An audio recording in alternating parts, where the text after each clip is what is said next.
You're tuning into the Josh Bernstein Show, where Josh hammers the truth with the subtleness of a sledgehammer. Welcome back to the program. My guest today is a true Renaissance woman and a 21st century trailblazer.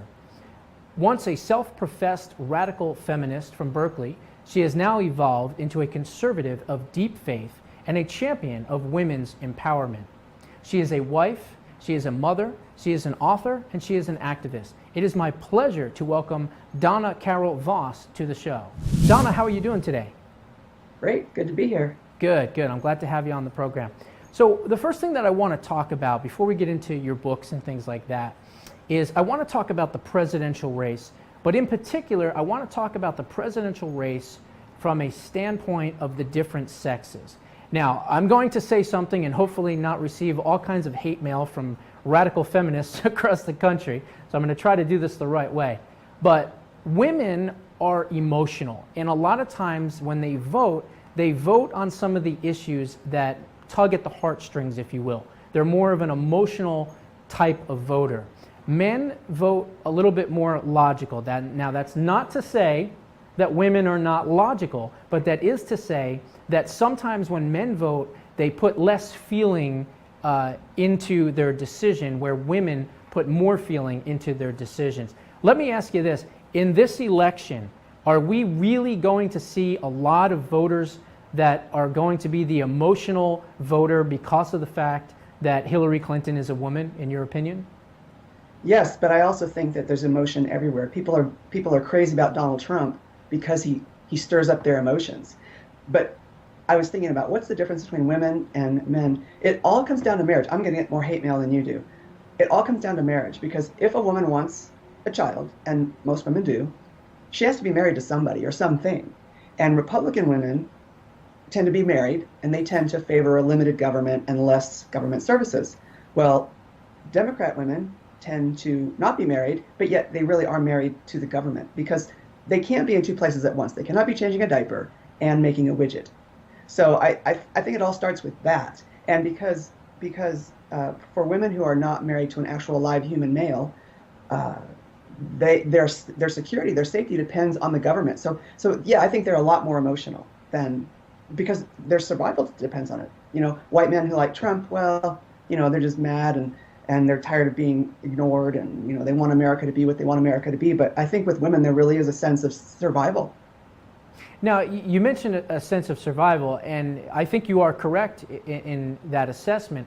We know that in 2004, one of the things that put George W. Bush over the top of John Kerry was the soccer moms, or the security moms, if you will. Now, those same security moms and soccer moms are still out there, but what I have found is that with more women not being married, more divorces happening, and more single people out there that are now voting, especially single Democratic women, I feel as though the left has kind of cornered that market, so to speak, with, you know, abortion and, you know, some of the other things that are palatable and more appreciative, I guess you could say, of single women. And that's why I said that I think that the emotional connection is stronger.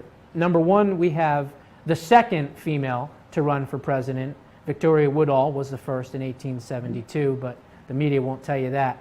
But we have the second president to run on a national ticket in Hillary Clinton. Now, we know all the baggage that she comes with and everything else. I think there's a lot of women, though, out there, even single Democratic women, that say, you know what, I do want a woman to be president, but I don't want this woman. Do you think we're going to see a lot of that, and a lot of these single women actually may either stay home or vote for Donald Trump? I'm wondering what's happening to those millennial women that were so gung-ho for Bernie, because they are the ones that are the least likely to vote for Hillary because she's a woman. The whole point about feminism is it succeeded. We can choose the life we want. Young women are out there killing it. Women in their 20s, childless women in their 20s with similar educational levels as the men they work with, make more than those men. So it's very hard to convince millennial women that they've got a raw deal. And so, yeah, they want a woman president, but it doesn't need to be her. It's not like do or die. This is not the only time. So I really want, I don't think they'll stay home. I think they're too idealistic to stay home. But I do think there's that older, middle-aged, my age and a little bit older, who were coming up in the 70s, and my mom was big in the Equal Rights Amendment, and she was in the League of Women Voters, and I think that group of women, myself excluded, are just so enamored of the idea of a woman president that she's going to get a lot of bang for that buck. That is unfortunate because, again, she is completely, in my opinion, a national security risk when you take all of the emails and everything else, all the other concerns that involve Hillary Clinton. Let's talk about your two books. The first being a very powerful, I must say, very powerful self-inflection titled One of Everything, which is a deeply personal and critical view of your life's journey so far. Tell us, what did you learn about yourself by diving into this type of opportunity to rediscover yourself? What did you learn about yourself during the process? I learned a kaleidoscope of things. One, how good it feels to just be real, put it out there. I have a quote that starts every chapter, and the introduction starts with an Andre Gide quote that says, "It is better to be hated for what you are than loved for what you are not." And that's the freedom that I've experienced. There are a lot of people that didn't know this. My husband's family, for instance, did not know a lot of that story. And when my book came out, my husband said, by the way, Donna's got a book coming out. They've never said anything to me. I don't know if they've read it or not. But now I feel so much freer because I figure if people are around me now, it's because they like me. And if they aren't, well, good. They didn't really like me. So it's just an easier, freer way to live. That I hope that message can come across to other women especially. Because women are so busy worrying that do people like us and are we pleasing people, that it's such a straitjacket way to live. And if you can just get to the point where, this is who I am, take it or leave it, then it's just very, very empowering. That's just one of bazillions of things that I learned. Right. Well, I got to agree with you as far as being who you are and being yourself. I do my show in a very deliberate fashion. I want people to absolutely love me or absolutely loathe me. I don't want to be moderately liked and accepted by everyone because I say to myself, who would want to listen or watch that? So I do take strong positions, but they're strong positions that have been consistent over the years, and people can go back to old shows and be able to see that.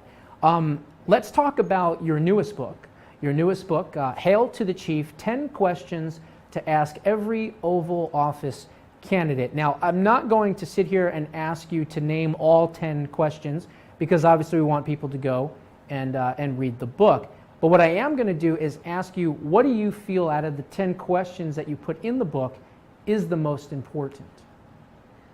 The Constitution and the rule of law are the most important, but I think the most expedient is the chapter on terrorism. And the question, really, this is kind of heavy and deep, but it's true. Are we willing to kill innocent civilians or not? Are we willing to, like Ted Cruz said, light up the sand?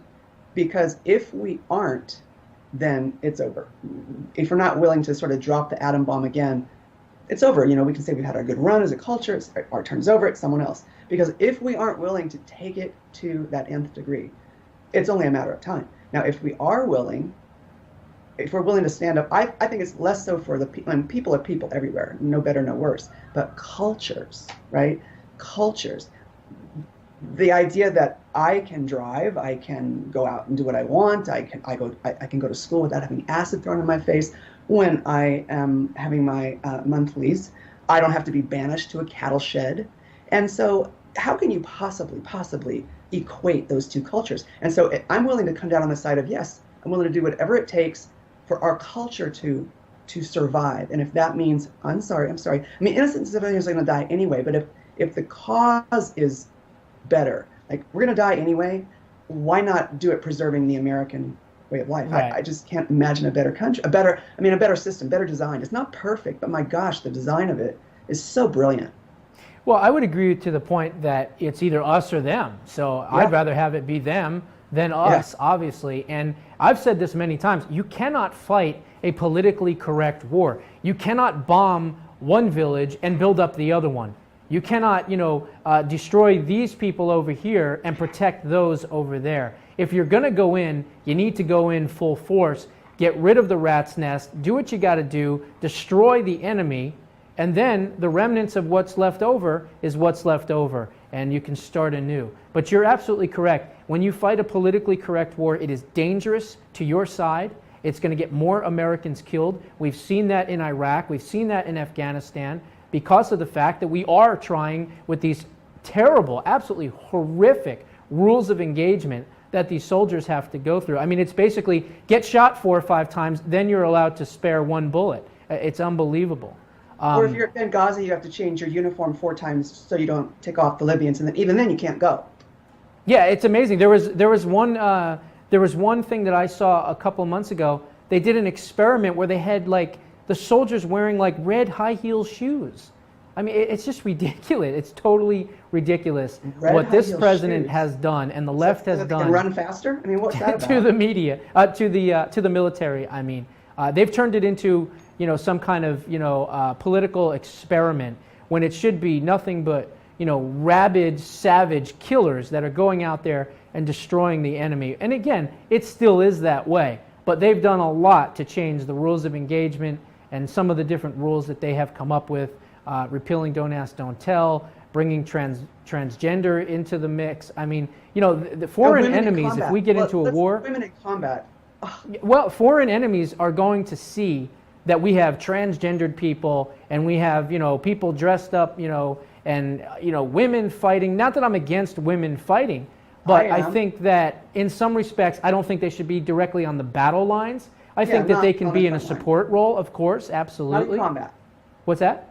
Not in combat. Right, that's what I'm saying. I think that they would be excellent in a supportive role, which again, some of them are. But what this president has done has decimated the military, not just cutting the defense spending and bringing it back to the levels of the 1950s. I could go on and on and on with that. But I want to talk about something else. Feminism in itself has been looked upon as burning your bras and abortion on demand and gay marriage and gay rights for this and transgender rights for that and use any bathroom they want. It seems as though it's been hijacked by the radical left, which it has for years, Gloria Steinem and so many others now, NARAL, what have you. Let me ask you though, I think since Sarah Palin came about and really changed the dynamic of what feminism is, I believe personally it's more about empowering women. It's more about making them self-sustaining and more independent. Heads of household, heads of businesses, heads and CEOs of companies. I think that that's true feminism. What is feminism to you? I'm with you until you bring up Sarah Palin. I really don't like her. I don't know why, but I don't. I just thought she was very brittle and fragile and not someone I wanted representing women. Although she's the governor of Arkansas. I mean, I do know my politics. It's Arizona. No, gosh, Alaska. See, I told you, I'm upset with my age too. Don't be mad at Hillary, because everybody gets older and I can't find my words anymore. But so leaving aside Sarah Palin, for sure, Carly Fiorina said it best. Feminism is being able to choose the life we want. Mm-hmm. And yes, I think that we got the vote, we got the pill, thank you very much. But then along about Gloria Steinem era, it became this war against men, not a war about more opportunities, but a war against men. My college roommate wore that shirt that Gloria Steinem made famous. A woman without a man is like a fish without a bicycle. And really? Yeah. I mean, and yet people believe that. People believe that. And I mean, who wouldn't want to be a woman in 21st century America? Please. It's the most powerful place to be. Feminism is, it's succeeded, but I think it needs to be kind of retired. I like to call it 21st century woman now, because it's all the good parts of feminism without the victim mentality. That victim mentality is just holding us back and dragging us down. I would agree, absolutely. So where can folks go to purchase your book and visit and learn more about you? Donna Carol Boss is my website, my Twitter handle, my Facebook page. My books are available on Amazon, Barnes & Noble, iTunes, just anywhere you want to buy a book, or you can just donnacarolboss.com, and tons of interesting stuff there. All right. Well, it's been an absolute pleasure having you on the program, and I wish you nothing but the best of luck. And we'll talk to you here in the future at some time, okay? Thank you. All right. God bless.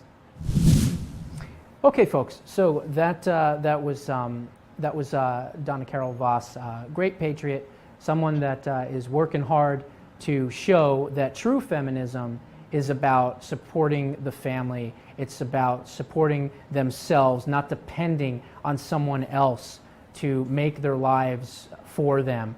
And there's millions of women out there that have been empowered, not just because of the right to vote and the right to drive and the things that you can't do in foreign countries, but more than anything else, that glass ceiling and the fact that more women are really doing a lot of great things, being doctors and lawyers and politicians and all kinds of people. So it is a much more equal society. And when Hillary Clinton or these leftists say that they're champions of women's rights, all you got to do is look at the fact that the people that they support not only burn women, throw acid in their face, and do all these horrific things. They can't drive. They have to be covered up. They get thrown off of bridges if they're gay. Folks, you have to wake up and realize that Donald Trump is the only thing that's going to save this nation. Go out there and vote a lot.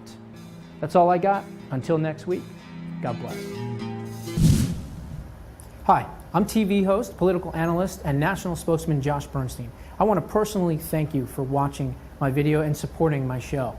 Please also subscribe to my channel, and if you would like to comment, no problem. Good, bad, indifferent, just keep it clean. Every Wednesday, I will have new videos out onto this channel, and I do appreciate you watching. And remember, the Josh Bernstein Show starts where the rest of the media ends.